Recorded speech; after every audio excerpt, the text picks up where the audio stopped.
Con nuestra clase. El último tema que me faltó platicarles la otra vez es hablarles un poquito de los factores de la coagulación. Si bien solamente tocamos el factor 7, que básicamente se usaba para estos problemas de hemofilia, no hay otro, o un problema congénito donde realmente te falta el factor, realmente no tiene otro uso clínico. También tenemos el uso de otros factores de coagulación que igual van a estar definidos su uso por la patología que se esté presentando. No es algo que se dé indiscriminadamente, por así decirlo, como una warfarina. Por ejemplo, el factor 8 y el factor 9, que también están asociados a tratamientos de hemofilia. El factor 8 para la hemofilia A, porque es una deficiencia genética del cromosoma 8, por eso es la hemofilia A. Igual hemofilia A también va a haber deficiencia genética en el cromosoma 7. Y la deficiencia de la hemofilia B, que esta es una deficiencia del factor 9. Ambos, o sea, lo que tienen en la característica, pues es que su mecanismo de acción va a ser el mismo y van a fungir en el mismo rol que tienen en la cascada de coagulación. Igual el factor 10, que está dado para una deficiencia congénita ya de este factor. Igual el factor 13 y también el factor von Willebrand, que también está dado para una deficiencia congénita de este factor. Y en sí, aquí les dejo la tablita comparativa, tienen el mecanismo de acción de la cascada de coagulación, sus indicaciones son para la deficiencia, que se tenga una deficiencia congénita del factor. Y también sus usos terapéuticos, pues es cuidar que no se tengan estos episodios de sangrado. Su tiempo de vida media va a depender dependiendo del factor, valga la redundancia, y sus efectos adversos casi todos van a estar en que no se presente una hipersensibilidad al factor o a la inyección. Sus contraindicaciones, pues es que no se presente la hipersensibilidad o que se tenga una anafilaxia a alguno de sus componentes. Muchos de estos factores están hechos con albúmina, entonces la gente que tiene estas reacciones a la albúmina o al huevo básicamente no pueden tener contacto con este tipo de factores, o si lo tienen deben de ser muy cuidadosos. Nuestro siguiente grupo van a ser los antiagregantes. Nuestros antiagregantes, que es el clopidogrel, el abciximab, el ácido acetilsalicílico y el tirofiban. Antes de que se me olvide, recuerden que hoy tenemos el quiz 2, que va a ser de la primera parte del módulo 2 y lo último que vimos ya de los inmunomoduladores. Y también acabándose ya este módulo, les abro para que el siguiente lunes me estén entregando la situación problema número 2 y la actividad número 2, que igual sería crear una herramienta de estudio que a ustedes les sirva para el examen, ¿va? Entonces voy a empezar a platicarle de los antiagregantes. Se dice que, denme un segundo, ya. Se dice que, este grupo de fármacos está diseñado para inhibir el funcionamiento de las plaquetas, y con esta inhibición de las plaquetas se previene la agregación y por ende no se forma el coágulo. Aquí tenemos principalmente al clopidogrel, que sería uno de los principales, que en este sentido, denme un segundito, que en este sentido nos va a ayudar a disminuir la tasa de accidente cerebrovascular. También va a favorecer a disminuir el riesgo de un infarto al miocardio y riesgo también de muerte en este tipo de padecimientos. Con esto también se usa para aquellas personas que han tenido recientemente un evento cardiovascular, un evento cardíaco, un evento cerebrovascular, y también para estabilizar la enfermedad arterial periférica y el síndrome coronario, el síndrome agudo coronario. Ese sería su principal uso, por así decirlo, pero también lo vemos en el manejo de la angina inestable y también en el manejo, del infarto al miocardio sin elevación del segmento ST. También se usa para el manejo de intervención de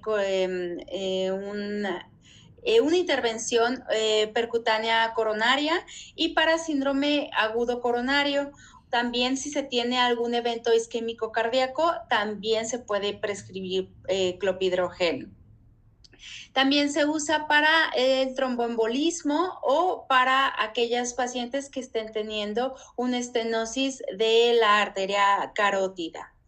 También vamos a utilizarlo para aquellas personas que estén pasando por un bypass coronario o un bypass en arterias periféricas. ¿Cuál es su mecanismo de acción? Básicamente, a grandes rasgos, se va a unir directamente al receptor P2Y12. Y hagan de cuenta que este receptor es el que le va a dar la señal al fibrinógeno de seguir haciendo el coágulo. Entonces va a haber una inhibición del receptor P2Y12 y con este se va a prevenir que se active esta glicoproteína. A esta glicoproteína, a su vez, no va a activar al fibrinógeno y por ende no se va a formar la coagulación. ¿Se acuerdan de una pregunta que yo les tenía con el ácido acetilsalicílico de cuánto tiempo era que las plaquetas se veían inhibidas? Pues bueno, las plaquetas tienen una vida de entre 7 a 10 días, entonces el efecto tanto de la aspirina como del clopidogrel se va a ver reflejado durante 7 a 10 días sobre esas plaquetas. Aquí les dejo el mecanismo de acción, es lo mismo, pero un poquito más detallado por si lo quieren revisar. Otra de las cuestiones del clopidogrel es que su efecto en la inhibición de las plaquetas se ve a partir de las 2 horas de que el paciente tuvo contacto con el fármaco. Y que el tiempo en que las plaquetas se van a ver afectadas, pues depende de la vida de la plaqueta, que ya se las mencioné. También se dice que la plaqueta puede volver otra vez a su actividad original a partir de los primeros 5 días.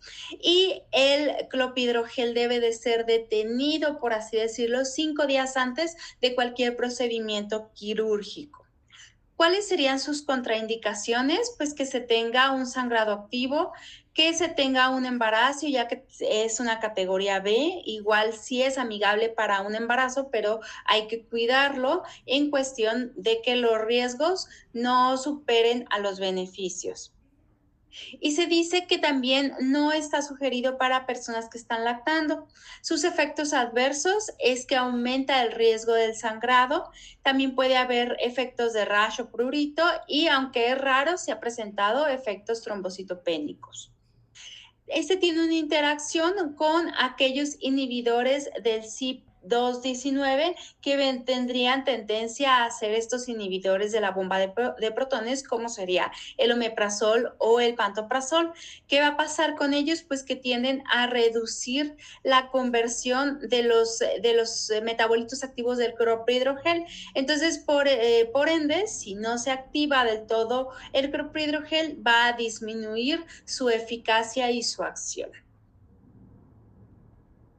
El que sigue es el ácido acetilsalicílico. Todos conocemos el ácido acetilsalicílico y ya lo tocamos un poquito en los AINES.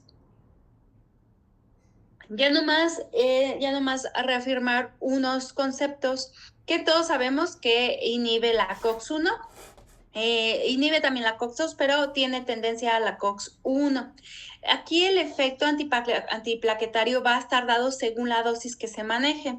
Se dice que un efecto antiplaquetario va a estar dado entre 40 a 80 miligramos al día, cuando sus efectos como AINE ya van a estar dados casi al triple de la dosis de los antiplaquetarios. Y otra de las cuestiones, bueno, su tiempo de vida media va de 2 a 3 horas y su tiempo de tiempo de vida media tóxico va de 15 a 30 horas.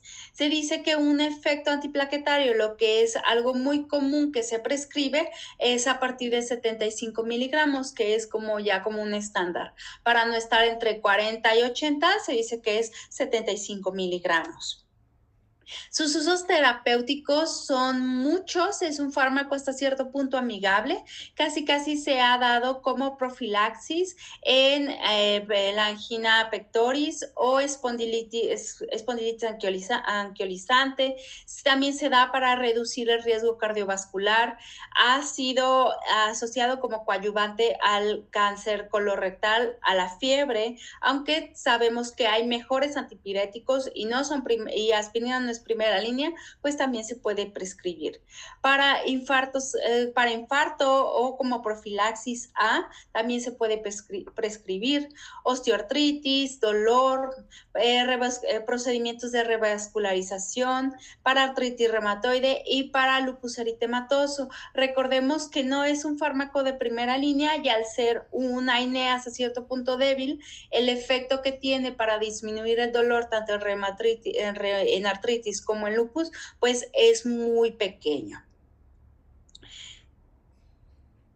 Su mecanismo de acción ya lo sabemos, bloquea la COX y la COX no se forman los tromboxanos y gracias a que no se forman los tromboxanos disminuye esta agregación plaquetaria. También hay que conocer que los tromboxanos también es un potente vasoconstrictor, entonces si no tenemos tromboxanos vamos a tener a la vasodilatación que también nos favorece en un evento cardiovascular.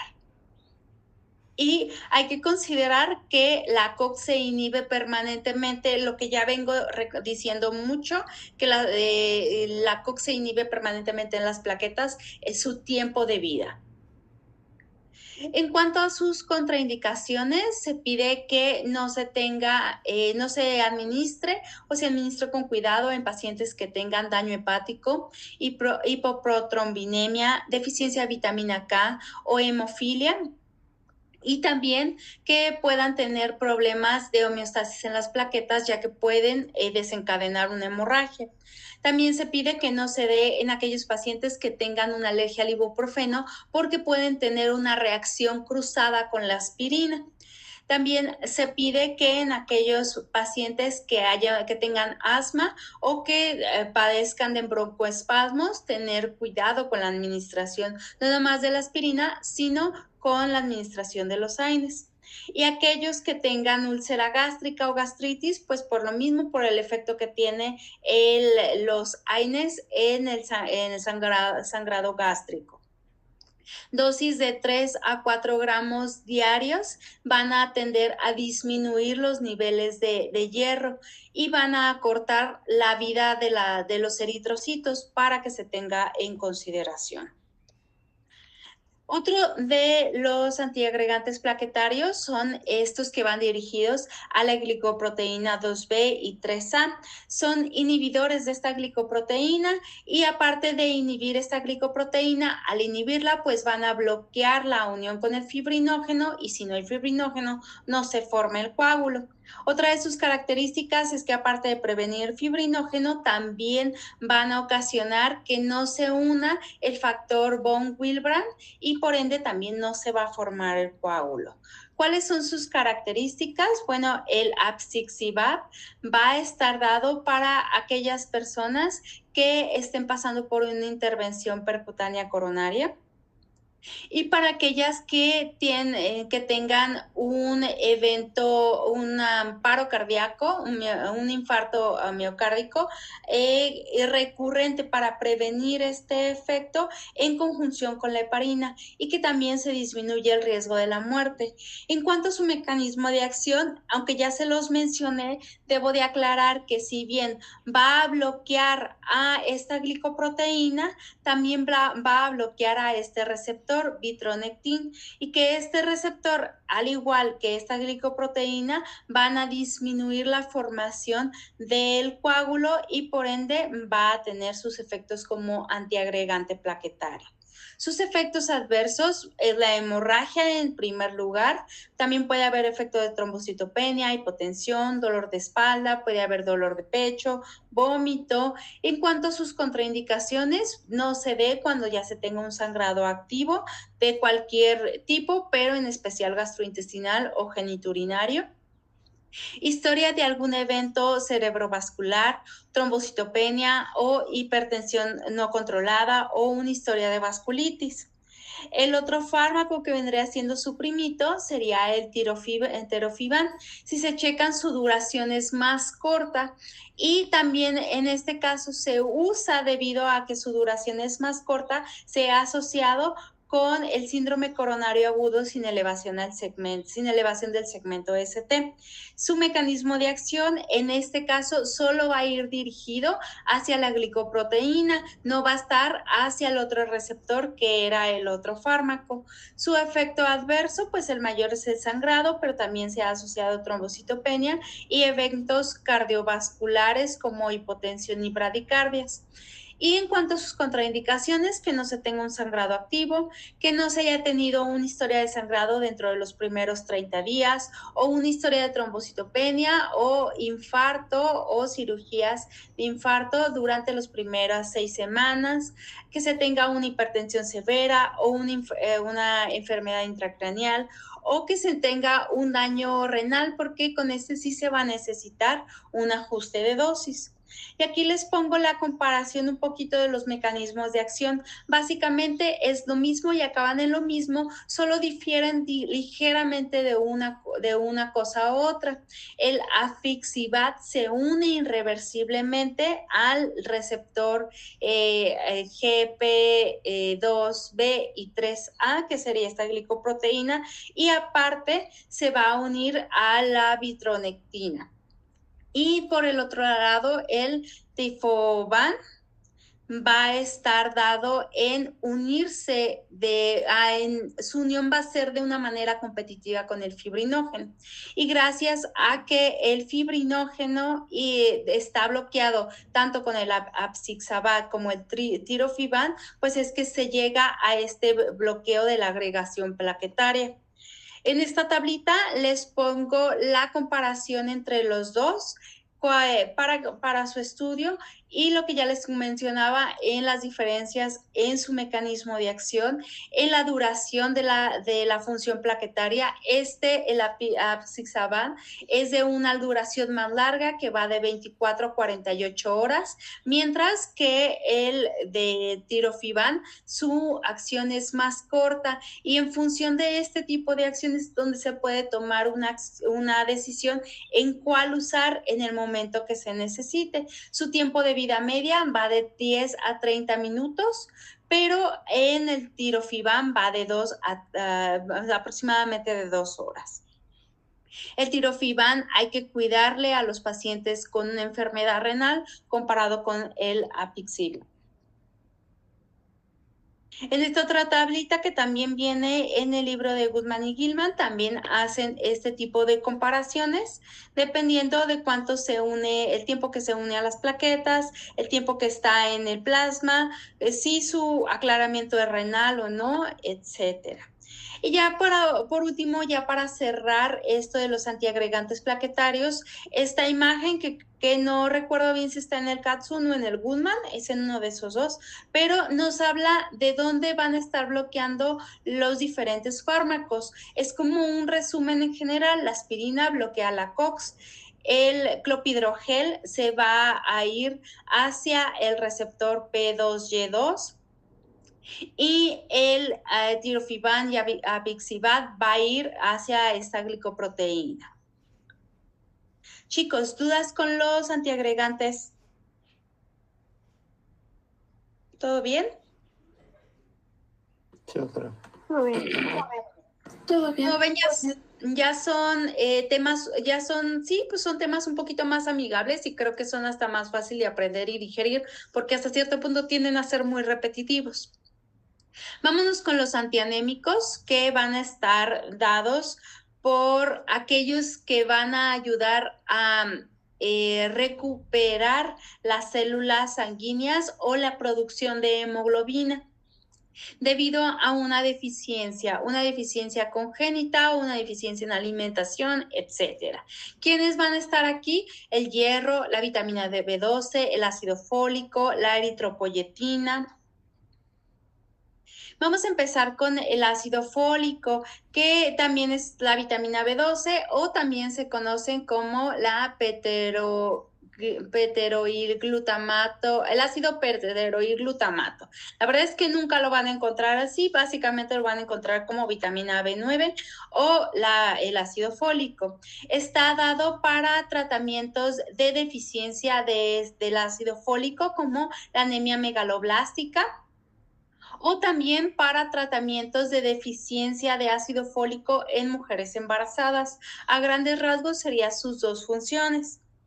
Su mecanismo de acción es básicamente la síntesis de esta vitamina. No me voy a poner muy técnica, básicamente se tiene la ingesta de esta vitamina, hay una activación, esta activación del ácido fólico se va a convertir hasta tetrahidrofolato, que es el que ya puede llevar a cabo toda la síntesis, y este tetrahidrofolato se brinca hasta formar las purinas, la tiamina y las metioninas, que estas son muy importantes para la formación del DNA, la síntesis del DNA, para la función de la eritropoyesis, para también la formación del feto y para la división de ciertos tejidos. Entonces, es muy importante el buen funcionamiento o los niveles ópticos del ácido fólico. Es por eso que a las embarazadas se les prescribe desde el día 0 o se prescribe como desde antes de que la persona se vaya a embarazar y ya tenga planes, para evitar que se tenga esta deficiencia de ácido fólico y por ende se tenga daños en el feto. Su mecanismo de acción aquí se los dejo detallado y escrito por los que no sean tan visuales y lo quieran leer, pues aquí se los dejo. Sus eventos adversos, como es un compuesto natural, no vamos a tener tantos efectos adversos ni tantas reacciones ni de contraindicaciones. Sus efectos adversos, pues es que se tenga una reacción de anafilaxis a la hora de estarlo tomando, y sus contraindicaciones, pues es que se tenga una hipersensibilidad. También para pacientes que tienen anemia perniciosa o megaloblástica debido a la deficiencia de vitamina B12, se dice que también hay que tener cuidado porque el ácido fólico aumenta los requerimientos de esta vitamina, entonces puede exacerbar la anemia que se tenga en ese momento. El siguiente es la hidroxicobalamina, que también es conocida como la B12 o más comúnmente conocida como la B12. Se utiliza para diferentes tipos de anemia, como la anemia perniciosa, que es el tratamiento ideal para aquellos que tienen una deficiencia en la absorción de esta vitamina. También se da para la anemia megaloblástica, que es causada directamente por la deficiencia de esta vitamina, cuando se tienen complicaciones neuronales debido a la deficiencia de esta vitamina. Y en síndromes de mala absorción, donde donde no se esté absorbiendo básicamente pues esta vitamina, como en una resección del hilio o en una enfermedad de Crohn, o en aquellos veganos que son estrictos, también se dan vitamina B12 como coadyuvante. Otro de sus funciones es que es un antídoto para el envenenamiento por cianuro. ¿Cuál es su mecanismo de acción? Pues su mecanismo de acción va a estar dado por la síntesis de la vitamina 12, el metabolismo normal de la vitamina B2, pero se sabe que la hidroxicobalamina es el precursor de la metilcobalamina y la adenosylcobalamina, que estas serían las formas activas de la vitamina B12 y que estarían llevando a cabo todo el metabolismo y las funciones de la vitamina 2. Se dice que estos dos metabolitos activos son cofactores que van a estar en la síntesis del DNA, también van a estar en el metabolismo de los ácidos grasos y también para mantener la función de los nervios.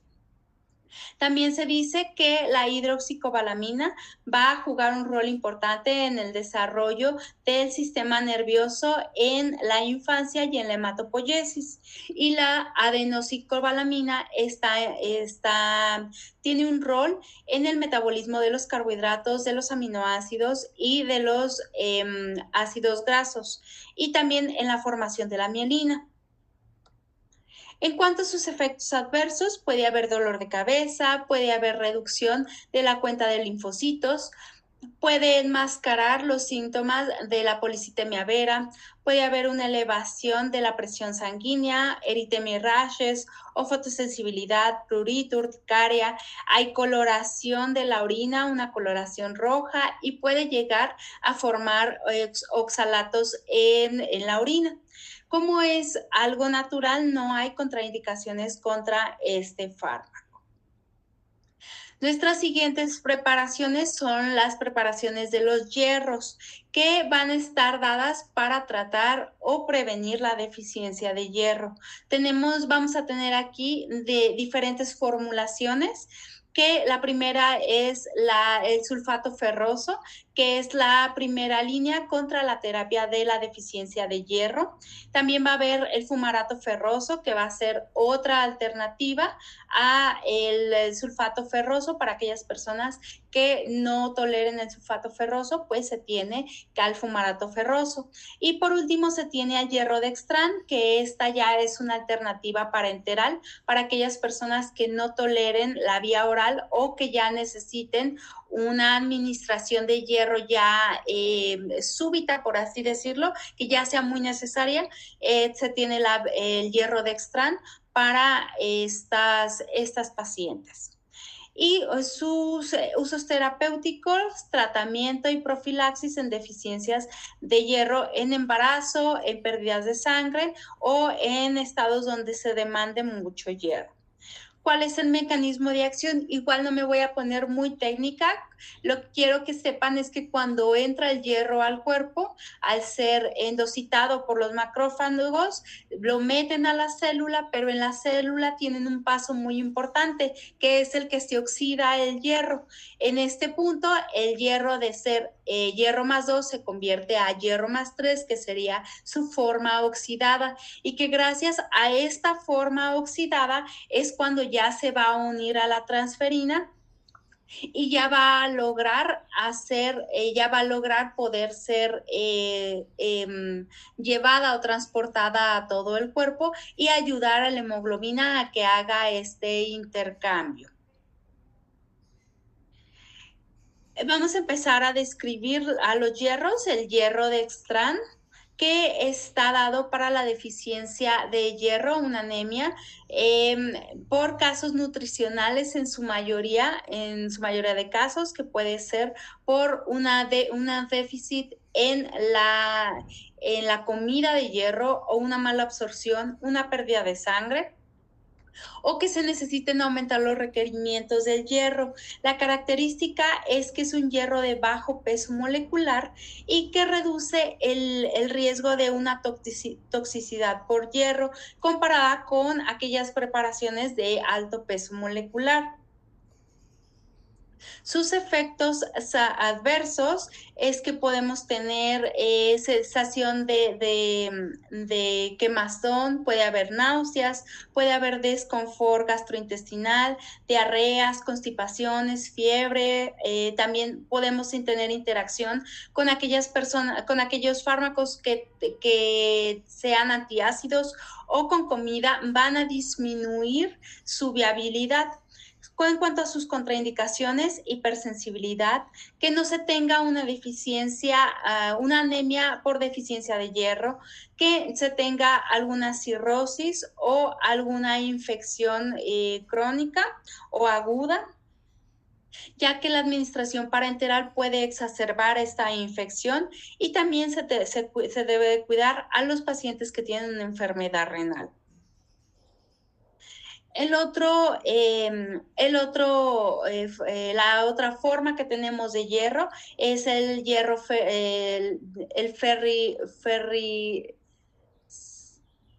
ahí se me va, sacarato férrico.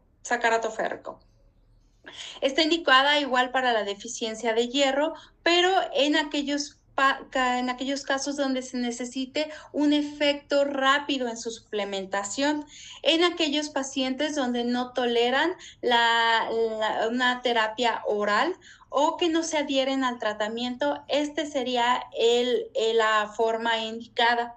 En aquellos pacientes donde se tenga una enfermedad intestinal inflamatoria o una enfermedad renal, también se utiliza este hierro. ¿Cuáles son sus efectos adversos? Hipotensión e hipertensión, náuseas, y puede haber efectos en sintomatologías en el área de la inyección. El otro es el fumarato ferroso, que también está dado para la profilaxis y el tratamiento de la deficiencia de hierro. Su mecanismo de acción, pues, estimular la producción de hemoglobina. En cuanto a sus contraindicaciones, úlcera péptica, gástrica o colitis ulcerativa, que se tenga un daño hepático o hemocromatosis o hemosiderosis, y que no se tengan anemias por deficiencia de hierro. Sus efectos adversos en este sentido, en general los hierros van a tender a pintar las heces de color gris o color café. También esta forma se ha visto que tiñe los dientes. También puede causar diarrea, puede causar vómito, dolor abdominal, sensación de quemado, enrojecimiento en la cara, fatiga, debilidad. Con un uso prolongado se ha visto hemocromatosis, daño hepático, diabetes o problemas cardíacos. Va a tener interacción con la comida que contenga carbonatos, oxalatos o fosfatos, porque van a disminuir la absorción del hierro. También va a disminuir la absorción de las tetraciclinas. El halopuridol puede ocasionar que el hierro se acumule en el hígado. También no se sugiere el hierro con el alcohol porque pueden aumentar la toxicidad del hierro.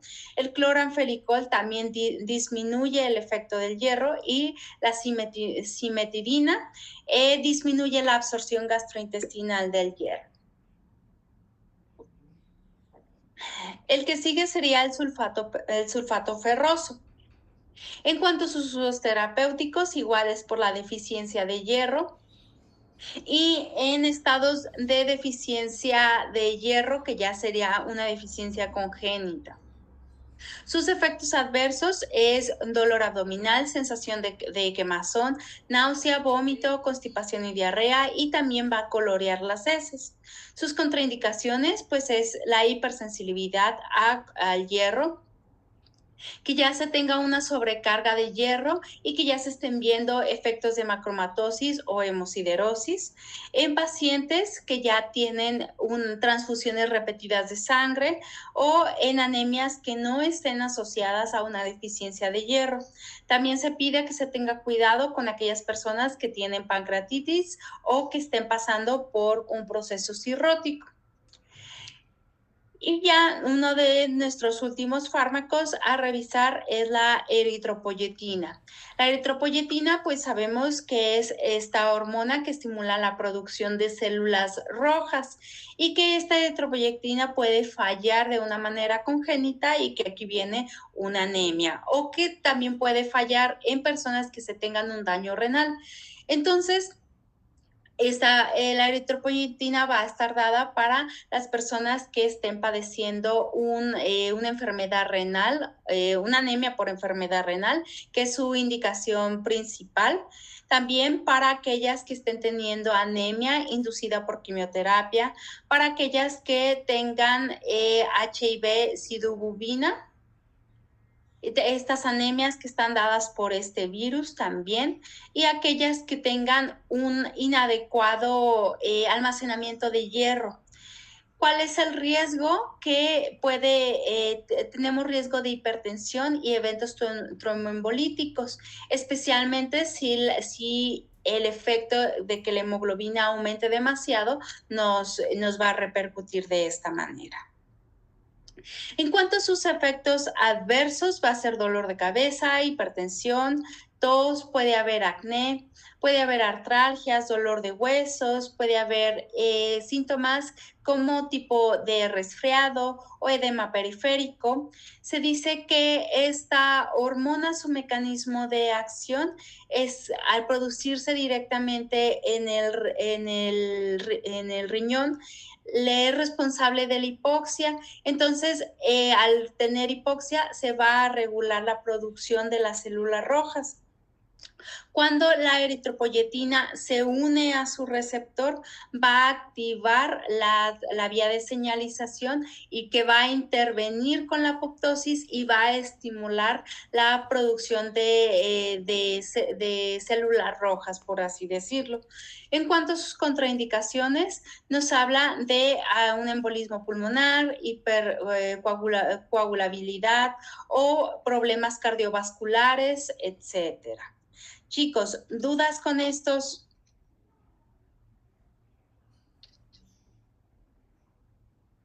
No, gracias. ¿No? Voy a dejar de compartir.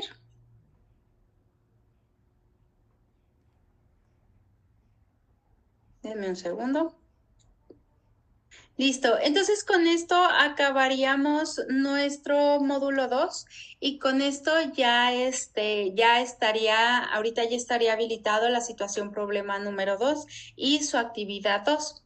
Ahorita voy a meterme porque el quiz se activa a las 4 para activarlo de una vez y que no se tengan que esperar a las 4. Chicos, le hacemos como la otra vez. Si tienen alguna duda, yo sé que son muy inteligentes y que todo van a copiar de ChatGPT, pero si tienen alguna duda, por favor, mándenme correíto para no entretenerlos y el jueves la revisamos, ¿va? De mientras ya está activo. Ya está activo, ya se pueden meter y en cuanto acaben su examen se pueden desconectar y nos vemos el jueves, ¿va? Entonces yo me voy a quedar aquí por si tienen alguna duda o cualquier cosa. Mande, Gilberto.